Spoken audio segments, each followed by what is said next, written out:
The Robot Cosmique, un bootleg, voilà, tout simplement, il faut dire ce que c'est. On a ainsi un gros 4x4, donc vous voyez, ça fait quand même un beau bestiau. Les roues, donc plastique dur, vous avez juste la petite bande centrale, voilà, qui est légèrement caoutchouteuse, on va pas aller bien loin avec, un niveau confort. Malheureusement, les chromes sont passés, le plastique blanc est devenu jaune.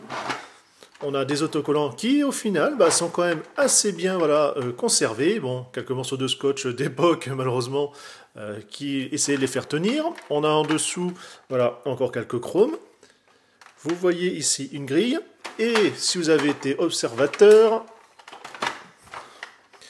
le bouton ici rouge, qui permet en fait, quand vous l'actionnez, bien sûr, une fois que vous avez mis les deux piles R20 dedans, de faire avancer, voilà, en ligne droite, alors, parce que vous voyez, on sent, donc c'est sur l'arrière, le moteur, qui permet ainsi d'avancer tout seul la voiture. Bon, ça va pas bien vite, mais c'est une petite feature, et ça fait toujours plaisir, surtout quand on est enfant. Mais en fait, le gros truc, et vous avez sûrement dû le voir par en dessous, c'est simplement parce que c'est un robot. La transformation, vous allez voir, est très très compliquée. Vous soulevez l'avant. Ici, vous avez un axe.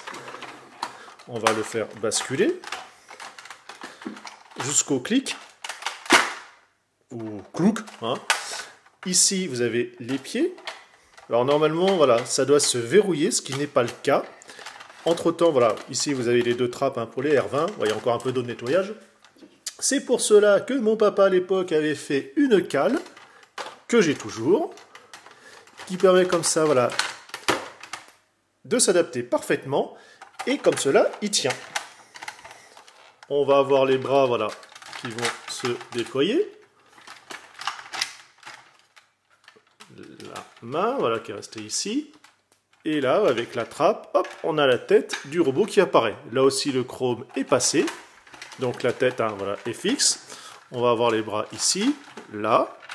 Donc c'est la partie transformation en fait qui fonctionne. Les points, bon voilà, on s'arrête à ça. Bien sûr, rien d'autre en mouvement possible.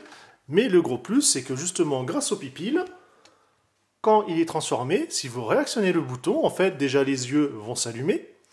Et surtout, il va avancer, un coup à gauche, un coup à droite, et comme ça, au fur et à mesure, il avance, enfin plutôt, il se traîne.